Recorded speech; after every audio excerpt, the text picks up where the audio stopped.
numeric data type احنا اتكلمنا عن الحروف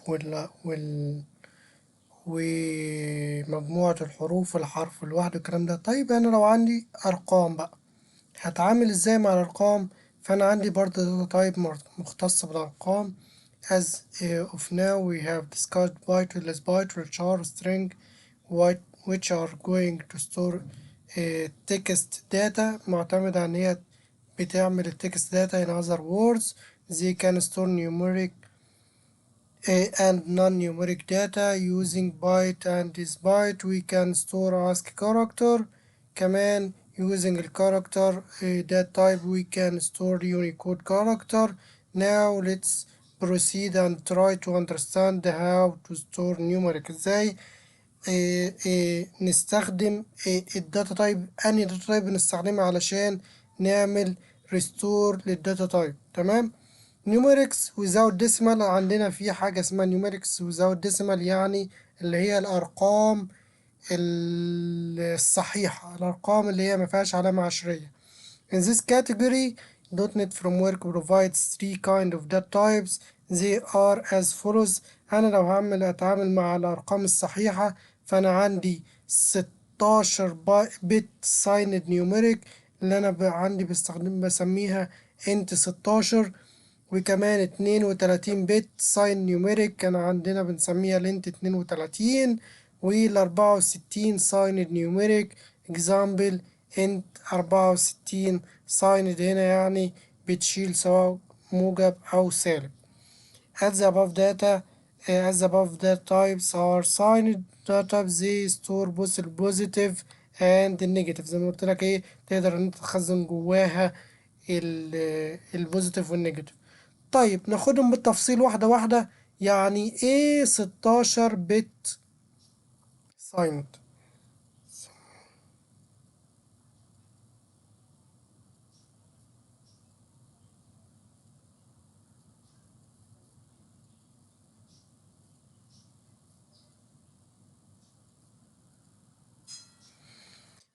ال 16 بت سايند it's going to store 2 أس 16، 2 أس 16 numbers.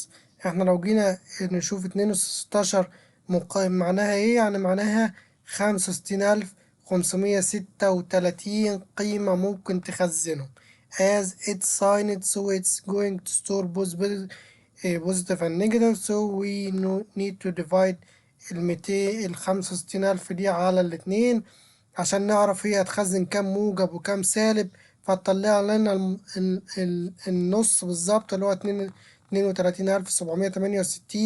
اللي هو الرقم ده هيبقى فيه البوزيتيف وكمان هيبقى فيه النيجاتيف نمبر. فلذلك أقدر إن أنا أخزن من صفر ل 323767 كبوزيتيف، وأقدر أخزن من -1 ل -32,768 كنيجاتيف، سواء مينيمم أو ماكسيمم داتا بتاعتنا. تمام. لو احنا رحنا بصينا زي ما بنعمل اف 12 على الانت 16، هتلاقيها بتقولك إن هي انت 16 و 32,767 ده الماكس، والمينيمم بتاعها 32,768 بالسالب. وهيقول لك إن الانت دي من النوع struct، ويقولنا struct يعني ايه؟ يعني value type. طيب ال 32 أكيد ضعف ال 16، احنا باختصارا بنقول عليها ايه؟ انت 32 دي بتشيل جواها 2 أس 32. الرقم ده هيطلع لك الرقم الكبير الحلو ده اللي هو 4 مليون وشوية، 4,294,000 وكسر.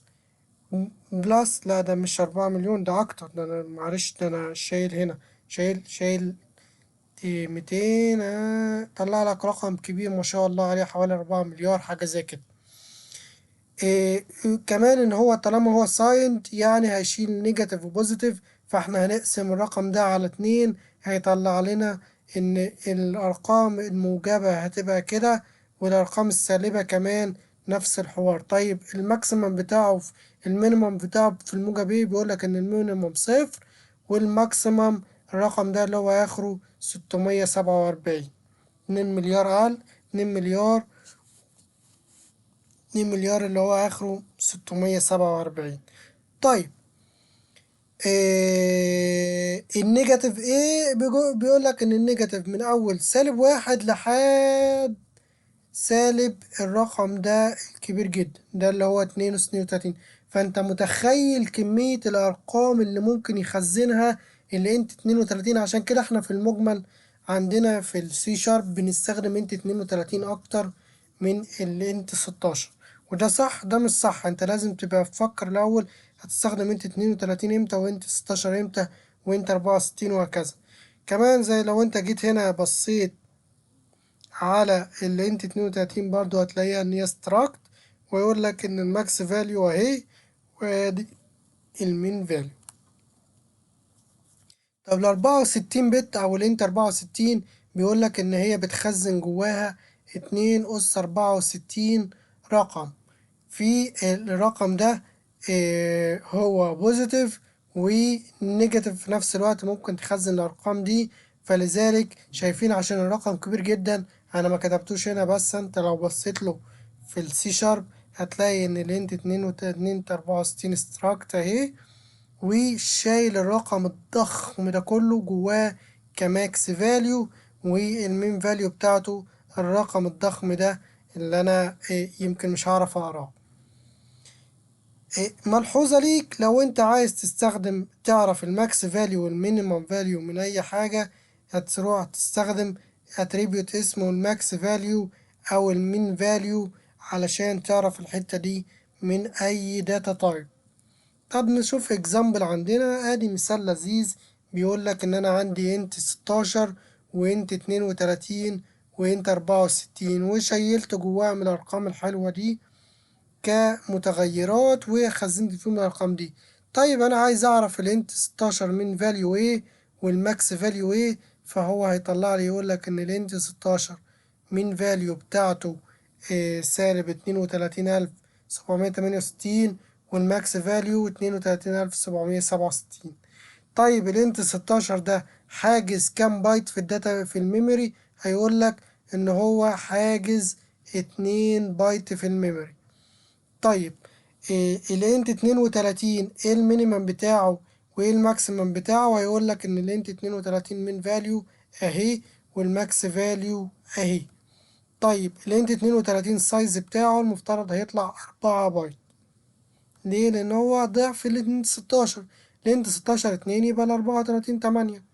طيب الانت 64 مينيمم ايه والماكسيمم ايه؟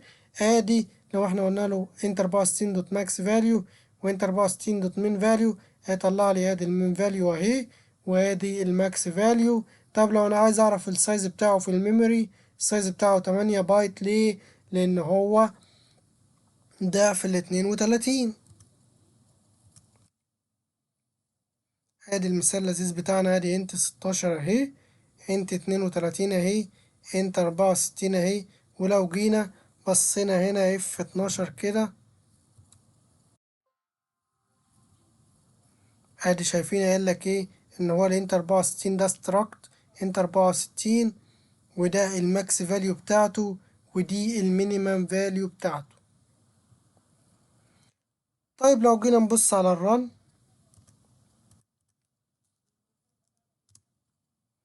ادي يا سيدي الرسالة بتاعتنا اهو. لو جينا بصينا قلنا ايه؟ الانت 16 من فاليو ايه؟ هقول لك الانت 16 من فاليو اهي. طيب الماكس فاليو ايه؟ ادي الماكس فاليو بتاعته. طيب السايز بتاعه في الميموري كام؟ هيقول لك ان هو 2 بايت. طيب الانت 32 من وماكس، ادي انت 32 من فاليو اهي، وماكس فاليو اهي.